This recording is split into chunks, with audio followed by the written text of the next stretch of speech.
Okay.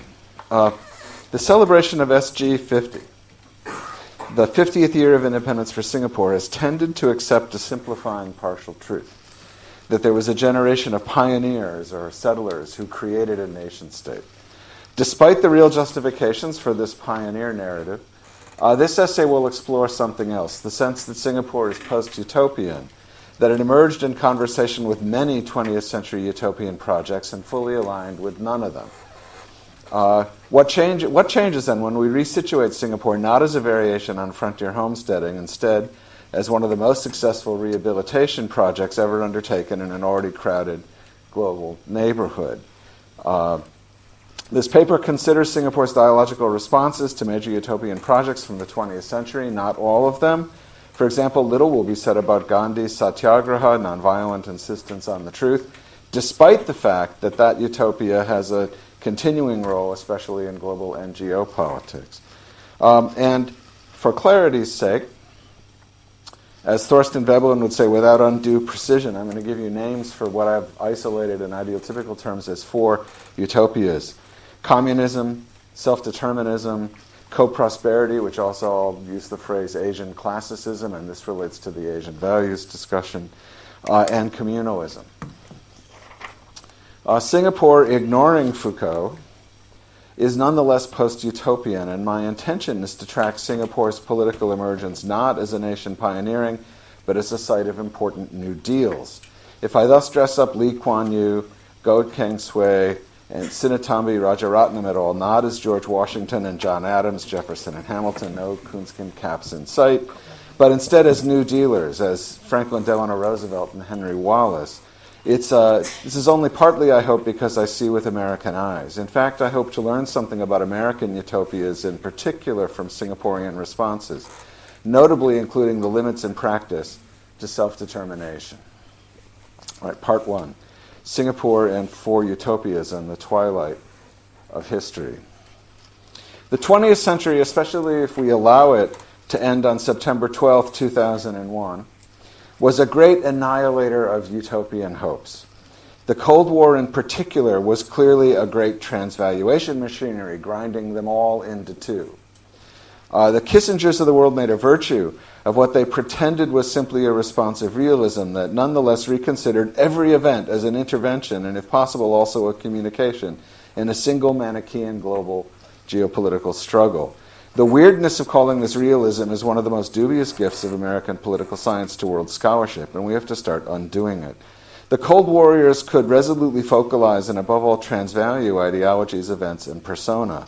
I'm using Stanley Tambaya's powerful political concepts, focalization, which means the stripping out of details to those chosen salient, and then transvaluation, having done that, to attach to the chosen details a framework of already established positions. And I think all social science must become much better at the study of situations, a mission in particular also for ethnography and historical anthropology.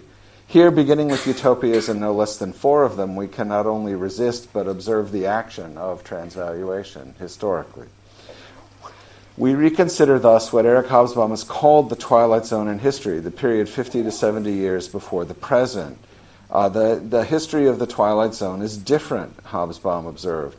Like SG50, it's a time of stock-taking, and we talked already yesterday about the 20 years before 1965 are actually this twilight zone, and they're incredibly consequential. They're what the pioneer story completely papers over. Remeasurement of things no longer fully connected or separable from our present. Hobsbawm, a materialist historian, recommends demystification to find order in the twilight. As a cultural anthropologist of the Boasian or Sahlinsian mode, I'm going to reverse that. I'm interested in our world's most complex phenomena, but I prefer techniques for recovering more of what things actually meant for those involved, not demystifying, but finding the truths of the myths that were present at the time in this twilight zone. Was Singapore born amidst the Cold War? Is that the story of Cold Store and so forth? And or what? Precisely to avoid letting Cold War engines plow our field beyond all other recognitions, we'll start with co-prosperity. But now I'm going to cut 90%. Now we know how deeply and fatally problematic the racial hierarchy was in the Japanese imaginary of a co-prosperity sphere. We know that. But we make an enormous mistake if we fail to understand how compelling it once was to add nationalism to the extreme form of, in the nationalism in this extreme form of an imputed race telos and race destiny, to add that idea to the world of socialist critiques of capitalism.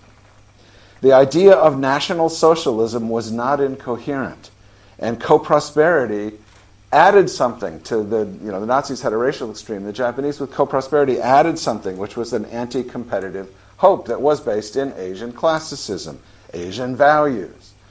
That's very interesting to have forgotten the co-prosperity sphere as we talk about Asian values. Sinnathamby Rajaratnam, as captured in The Prophetic and the Political, remembers well his political awakening in debates among Asian students in England about fascism and its meaning, and National Socialism and its adequacy. Now, this was in the context of sorting out thoughts on fascism, Marxism, communists, and the Fabians and the democratic socialists in England are winning, but not under English leadership, but under the leadership of Krishna Menon. Krishna Menon is winning the debates among the Asian students in favor of the H.G. Wellsian vision of how to do democratic socialism. Meanwhile, he's hammering the Fabian society to take a much closer look at actually existing imperialism and the need to do a Fabian critique of imperialism. Now, while Krishna Menon, meanwhile, Jawaharlal Nehru at home has already gone through in the 30s his period of Asian classicism as a social theory and is turning towards other more social democratic and even Leninist utopias by the late 30s. And I'm saying Asian classicism here since most of the doctrines of this Asianism emphasized a golden age or compelling historical high watermark that was of pan-human significance, thus classicist social theory. And as Pankaj Mishra has recently demonstrated, many versions of this idea that light from the east and the ruins of empire may lead to a next stage of world history were emerging all over Asia from the time of the Russo-Japanese War in 1905 onward, pursued in various versions and syntheses, Hindu, Muslim, Buddhist, Confucian, and or others in various syntheses, often connecting discussions of intellectuals across Asia. By the mid-30s, to summarize again, Nehru had backed off, but in the same terrible decade, Japanese intellectual leadership ramped up their plans in alliance with the openly racial supremacist Nazis. In Singapore, the extreme violence of the Sukching massacres by itself would have likely guaranteed that Japanese co-prosperity ideologies would find few. There's an image of the co-prosperity sphere being built in Singapore, the Syonan Churei-Ito. The extreme violence would have guaranteed that Japanese co-prosperity ideologies would find few adherents. And the fear and contempt-driven hunt and massacre of educated Chinese revealed so much so soon about co-prosperity in practice that it wasn't surprising when it was followed by increasing privations, administrative failures, demands for sacrifice, and promises left unfulfilled. Thus, it's easy for us to dismiss all forms of racialized National Socialism, in our case, however, inevitably with the enormous condescension of posterity. These ideas influence Asia's future, however, not only as strange attractors, but in what other combinations. What I want to talk about next is self-determination and a methodological issue. Return of the repressed is one thing, but as a Boasian anthropologist, I'm also, and probably more interested in how much our political common sense is actually a very recent institutionalization of now fading and failing, perhaps now failing, utopian ideas. Things are lost, and not only that, but things change when something like self-determination, or to give you two more American, particularly American liberal tropes, limited liability and separate but equal. When these things move from culture to practical reason, reality has a habit of demonstrating what was actually flawed from the outset. So we might learn if we notice things. Now, self-determination. This up, you see it here. This is the first sentence of the first line of Prime Minister Lee Kuan Yew's first radio broadcast on September 13th, 1961 in his battle for merger. He's obviously channeling Woodrow Wilson at Versailles every bit as much as he is FDR, Franklin Delano Roosevelt, in the depiction of these thrice weekly radio talks as fireside chats, though there's no fire. And Soon you will have to decide on your future. Really. How does that work? When and where? Self-determination is a specifically American liberal utopia deeply connected from Wilson at Versailles on to the idea of the nation-state as a solution to these problems of sovereignty. I'm not lumping the American liberals in with all liberals, nor am I seeking to prove, like so many on the postmodern and post-colonial left, that liberals are actually merely covert European capitalist imperialists. In fact, by the 1930s, certainly, the European civilizing missions were pretty threadbare utopias. And American New Dealers in particular fiercely hated the European empires. The tension started 2 decades earlier. Woodrow Wilson was such a rock star at Versailles, in Paris, that the Germans or even before he went to Paris, that the Germans having lost to the British and French in the trenches, killing an extraordinary number of people in the process. The Germans sought to surrender to the Americans. And the armistice crowds in Paris who loved Wilsonian peace so much, I've got a photo in here actually that's worth a look. There we go. That's Paris, every window, every lamppost. Wilson was such a rock star that they moved the negotiations to Versailles in order to get the crowd from behind this back and stop everyone from being enthralled by Wilson's future plans as the solution to that war. Clemenceau and Lloyd George were desperate to curtail the utopian American charisma, which Weber was so interested in and Schmidt had a very different take on, and to win more than a league of democracies out of all that blood and treasure. But I want to jump ahead now to what Roosevelt in his post-utopian mode and Lee Kuan Yew are doing. Lee Kuan Yew had fireside chats for the same reason FDR had them, not because the problems were basic, but because radio was available and TV was not, and it was a moment where it was necessary to build this political community. Lee's radio talks galvanized the political conversation in a newly deepened and broadened national public sphere in 1961, just as FDR had done the same in the U.S. less than 30 years before. My point is not diffusion or a pirating of the American ideal, but to discuss the urgency in this soon. Why then? What is it that gives him a sense that it's a basic political moment? Jorge Luis Borges has suggested that the best surprise endings are given away early. Was Singapore in 1961 about to have to decide its future? Is this an adequate claim? Of course, events made the claim mostly absurd. By 1963, merger had been declared inevitable, and the body politic in Singapore was asked only to vote on which of 3 kinds of merger to have between Singapore and Malaysia. Leaders in the radical Barisan Socialists, and we're going to try to focus on their story throughout these remarks, urged blank ballots as protests, but the government enabled itself to count those ballots also as votes for its own white paper, Choice A. Then, 2 years later, 1965, it's all erased and reversed on television in the famous broadcast of Now Television's in August 9th, 1965. Now merger was impossible, no necessity or even foreseeable felicity for ballots on the subject, or bullets even, Pache, the Malcolm X version of what politics were about from the time.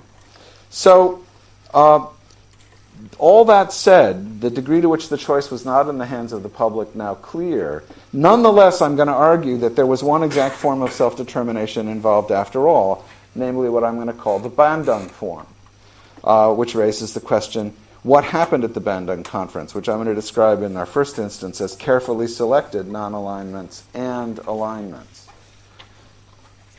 So now, but first of all, still reviewing the other utopias, communalism and its spaces and times, or the ethics of decolonization. Very briefly, communalism for Singapore, next to the co-prosperity sphere, is the most clearly centered in historical relationships. UMNO, the United Malays National Organization, was the recurrent champion of the ideology that the bhumi putra, the sons of the soil, the natives, have special status. Considered as a political ideology, communalism is a tough sell in cosmopolitan settings, but it thrives in one setting above all, which is the situation of decolonization, where restoration of the community can emerge as a moral absolute when modernisms generate much more pernicious ambiguities about what was good and what was evil. All right, I don't think we want to do a scan. Let's wait. Sorry, this is timeout. I declare. Sure. I was just... Okay, well, we'll see if it's the return of the repressed, right? We'll see. Communalism can obviously overlap with classicism, but I want to emphasize the claims of communalism in the situation of decolonization, importantly, are all about weakness and not strength, and the righteousness of innocence and autochthony, not superiority or greatness of history. But moving on, communisms and socialisms. This is a much less tidy nest. If we're going to start talking about China, and specifically Maoism. Maoism is a very interesting utopian socialist or communist doctrine. It emphasizes the rural, not the urban, not necessarily or even likely to be a proletarian agent, something more human than mere relations to it that exploit forces of production at stake. Now, if we continue looking over the shoulder of S. Rajaratnam, we get a much more caustic reading of Maoism and its meanings and values. Rajaratnam said Mao was not very well read, especially as a Marxist, only reading snippets in Chinese, really more of a poet and a political force than a thinker or a builder of actual things. Now, as we've already seen, Rajaratnam's socialism came from the Fabians by way of the Nehrus and Krishna Menons of the world. Among the species of social democracy in British political worlds, the PAP's social democracy reminds me most of H.G. Wells and the open conspiracy to create order by democratic election of scientists to power, which, to remember, is Foucault's nightmare and H.G. Wells' dream.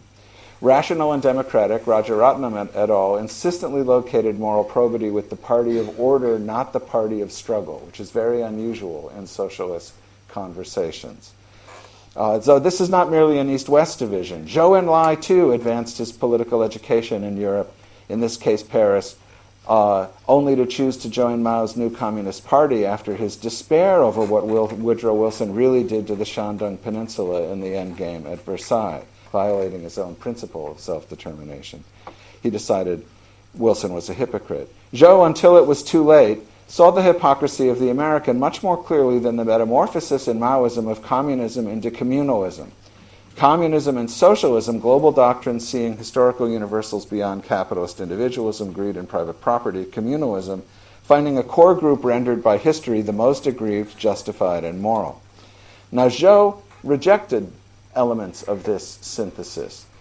He reshaped conditions of possibilities at Bandung for actual socialism, and yet also in the same gestures severed the open connections of socialism, communism, communalism, and public struggle. Schismogenesis followed between repression and subversion, subversion and repression. And in the 60s, short years separated Cold Store in Singapore, anti-communist genocide in Indonesia, and Cultural Revolution in China, all, I believe, being related to the same dynamic.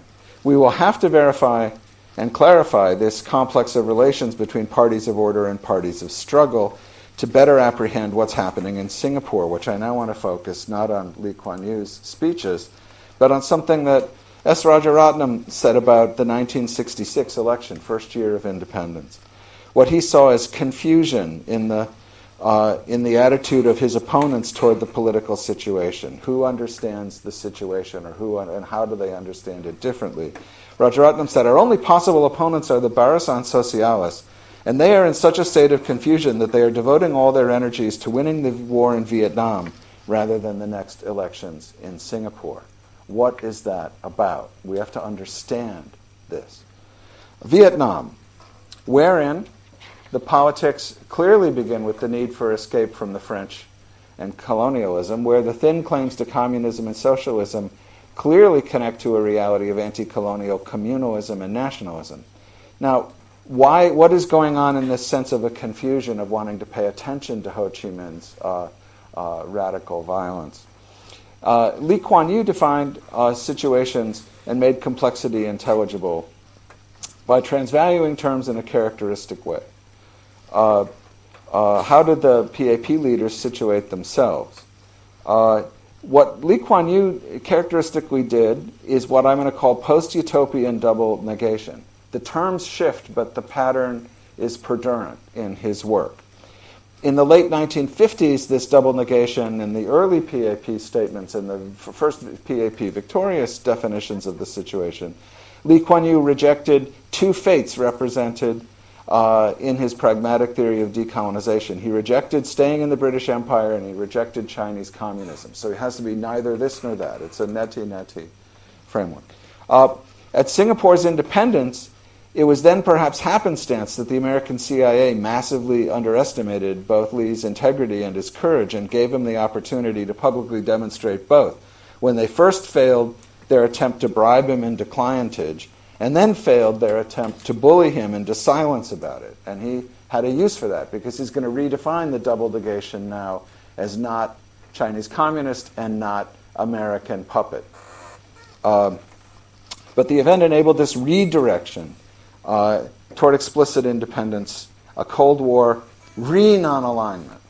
The question of non-alignment, then, is definitely deeply ensconced in these situations. Now, self-determination and New Deals. Post-utopian New Deals. Almost 30 years before the mobilization of the term by Franklin Roosevelt, the concept of New Deals in the plural was developed by American radical Thorstein Veblen as an alternative to the dialectical necessities imagined by the Hegelian Marxists. Now, FDR published a book. I'm going to find the picture of it here. FDR published a book called Looking Forward. There it is. There's the Chinese version of the Battle for Merger. Here's the English version, where he says he's going to redo liberalism. This is a different New Deal than the Lee Kuan Yew New Deal. This is a new liberalism. And more specifically, he declares himself and his situation post-utopian. Now let's get back to where we were, which is here. Looking back on his own career in a BBC interview in 1989, Lee Kuan Yew expressed a sentiment comparable to Roosevelt's about his pragmatism. He denied that Singapore emerged as it did from preconceived ideas. I don't think it was ideas, it was a problem to be solved, and the only way to solve the problem is to divorce ourselves of any emotions and say, look, what can be done? We had to make a nation out of something which wasn't intended to be one and didn't have the basic elements of nationhood. Now, of course, we need to know what socialism survived the negations of communalism and communism and American and alignment with the liberal West and the American leadership. But we should also notice an alignment here. The ideas that these realists didn't see as such, but rather as a necessity, not as an idea. Alignment to things like nationhood and nation state, which is the precondition then of new things like being a global city being born within that framework in a New Deal. In theory and practice, FDR's New Deal was liberal, self-determinist. What about Singapore's? What did the PAP bring into reality? Where, when, and why, and how did the nation-state become common sense, not a utopian idea? A necessity is the only solution to the problem of sovereignty, even when, as Edwin Lee termed it, it was an accidental nation here in Singapore. Our story is far stranger than mere Singapore exceptionalism. We need to understand some of these dynamics. Now, the second part of my paper, which we have 7 minutes for. Let us remember the question asked in 1954 to get the dialogical context of these debates clear by then Indonesian Prime Minister Ali Sastro-Midjojo at the Colombo Conference. Where do we stand now, we the people of Asia, in this world of ours today? This is a particularly interesting question in the wake of the co-prosperity sphere. But there were other diplomatic agendas we need to remember in Colombo. Ali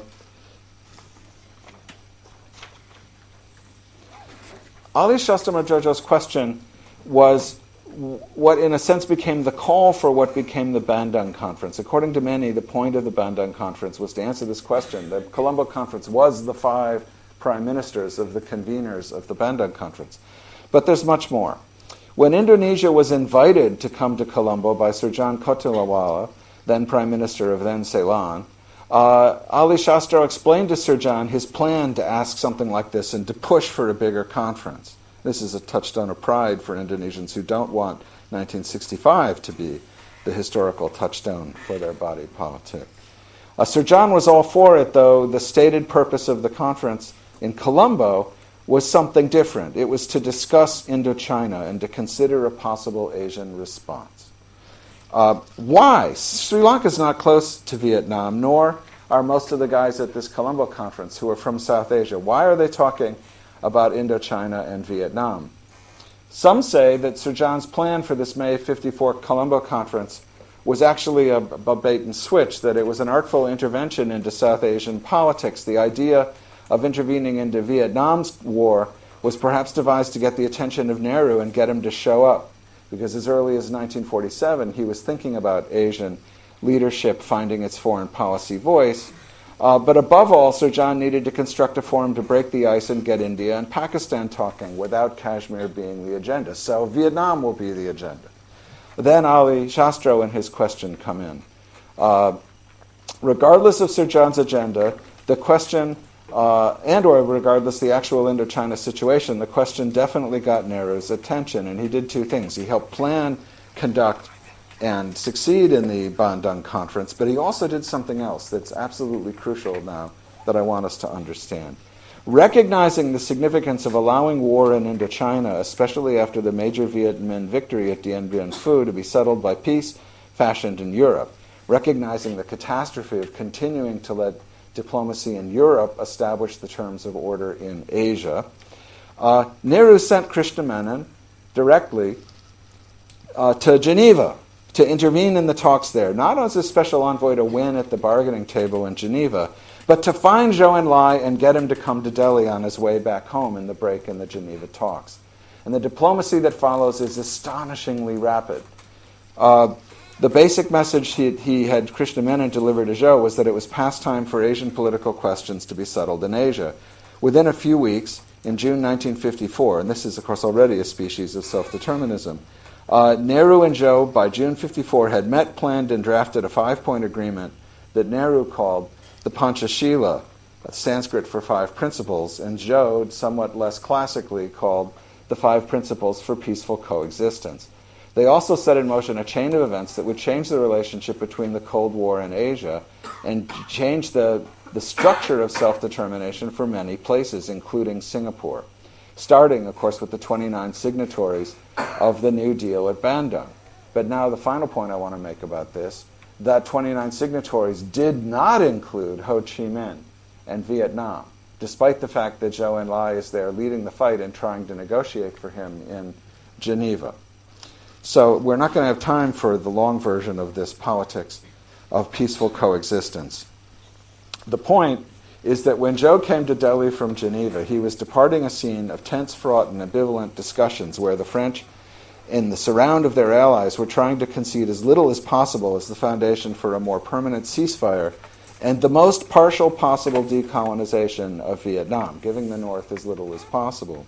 The Viet Minh knew precisely how vastly stronger they were on the ground than at the various bargaining tables, which tables right to the end of the Indochina conflict somehow found themselves in such remarkably non-neutral places as Paris.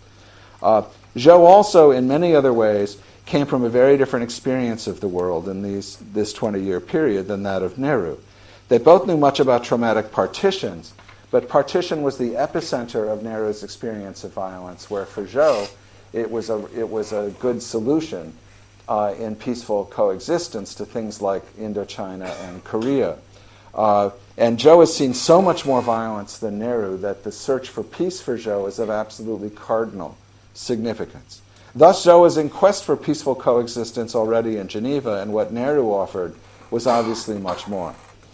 The Indians and Chinese brought their Panchashila document first to Burma, who avidly signed up because they could gain much clearer title to the whole of the highlands, despite the fact that they had been on the side of the co-prosperity sphere and the highlands had been allies of the Europeans throughout World War II.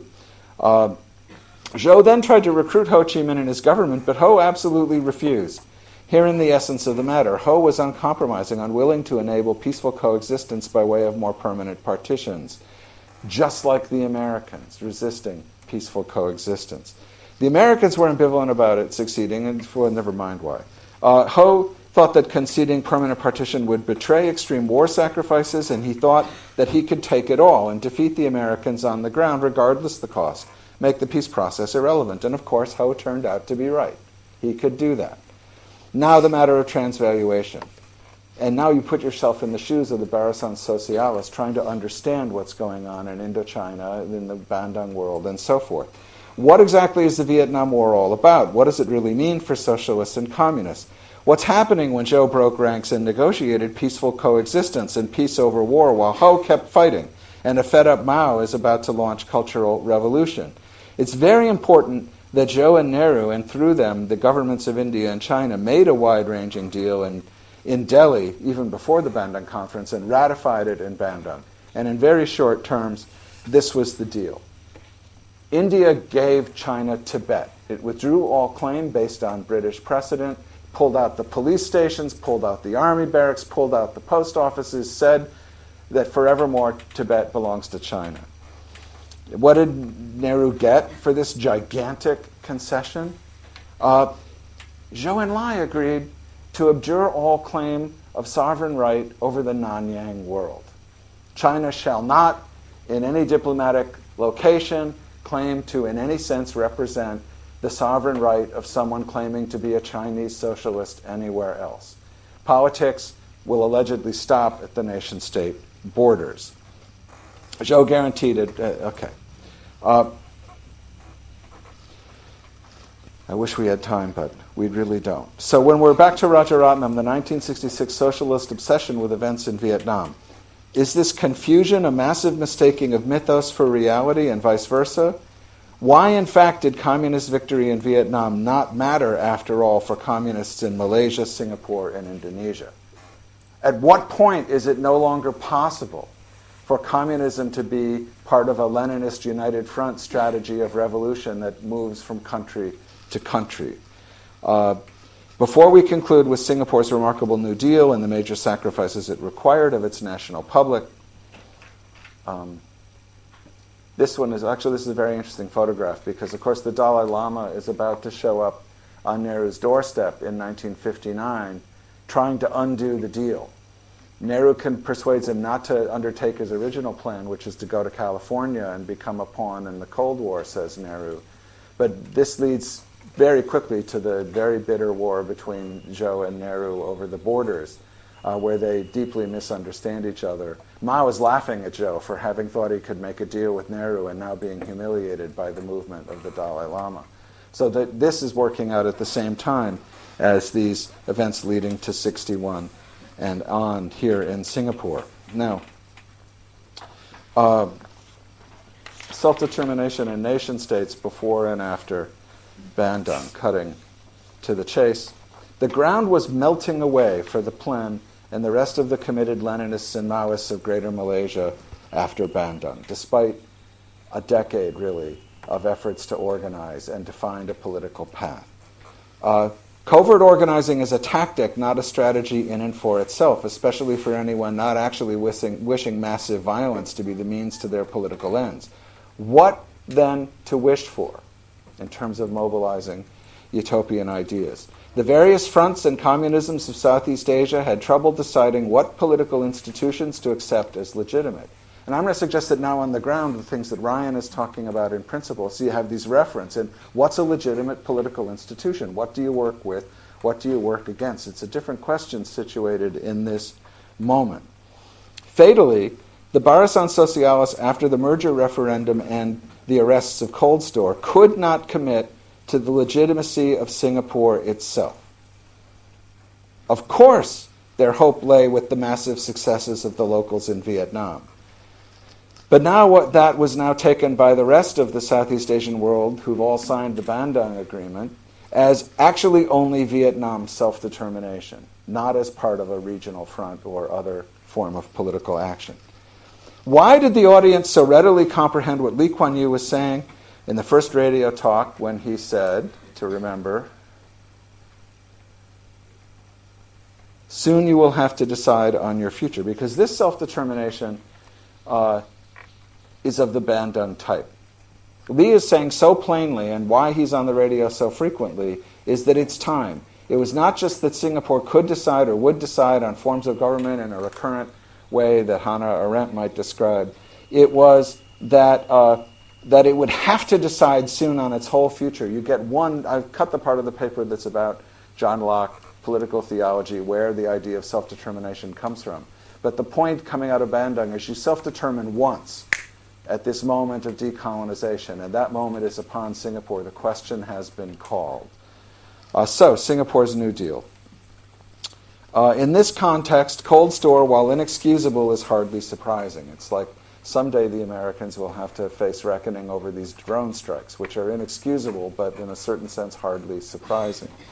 Cold store, and now it is one of the issues I want us to reconsider, especially in this twilight zone of history, but it's really the rest of Singapore's New Deal that merits our attention now. Agents under intense pressure of the Bandung imagery, understanding themselves to be making fateful choices under fraught circumstances to endow or doom prosperity, do several things at once in the early 1960s, responding constantly to changing circumstances. Again, if we look over the shoulder of S. Rajaratnam and consider his remarkable articulations, they absolutely constitute a new deal in Veblen terms. Thus, we should finish not with the tears of August 9th, when LKY asks for time to collect himself while he reckons so many things on new vectors. But I want to finish in 1972 here, despite our Asian values topic on the table and the return of the repressed. Ask me in questions if you want my views on that. What I want to finish with here is the 1972 articulation, only 7 years after this August 9th date, of what Singapore actually was, according to its foreign minister Rajaratnam, a global city. Any H.G. Wellsian democratic socialist, certainly his close reader Nehru, who was much committed to the idea of large states building their future by democratic commitment to science, any democratic socialist would be devastated to lose their place in a large state. And yet a democratic socialist should draw the line at communalism, since communalism is obviously a devastating mistake if one is future-oriented, or modernism that Josie and Ryan are talking about. Anyone feeling the urgency of the moment and understanding the wisdom of peaceful coexistence would seek accommodations, but only up to limits. In this light, Singapore's self-determination was obviously not the Lockean or Arendtian self-expression. It's obviously situated. It was not invalidated by the remarkable change in circumstances. After all, in August 1965, Singapore had indeed to decide on its future, and fashion a new deal it did.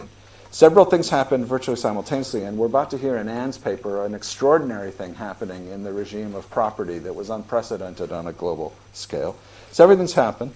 A government commitment to house everyone to a more modern standard, securing and committing to improving the water supply, restricting the representative power and range of tactics of unions, the rights of ethnicities to sustain distinctions by cohabitation, villages, and neighborhoods.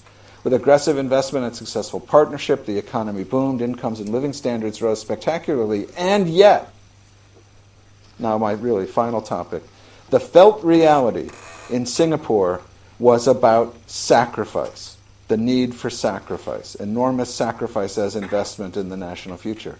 In practice, the state took astonishingly latitude as the articulation of the will of the people, explicit that this people must learn to recognize itself beyond ethnic divides as part of this New Deal, claiming it was the necessity to build a nation. This involved significant sacrifice for every Singaporean ethnic group. Malays discovered themselves almost overnight the minority, not the majority in their nation state, and with radically reduced scope for the claim of bhumi putra uniqueness and privilege to go with that. Indians lost their connection to India and endured the humiliating eclipse of all INA achievements and connections. But perhaps it was the Chinese from whom the most detaching, forgetting, renunciation, and acceptance was required. Not only did Red Dreams, combining the triumphs of communist future with communalist ethnic reunion, have to wither, but even, and importantly, Suk Ching memories were literally metamorphosed not into a story of attacks on Chinese, but into stories of a fourfold martyrdom for the nation. It was sublimed into a national martyrdom story of pioneers. Singapore had to refigure themselves as a people invested in their future more significantly than they were rooted in their past. One island now in a sea of sovereign will, one island of sovereign will floating in the currents of a vast capitalist sea. Rajaratnam, way before Saskia Sasanaparai Robertson, has theorized the global city as the explanation of this openness to multilateral investment and transformation on the ground. And that is where I want to finish, with that very, very different New Deal. Thank you.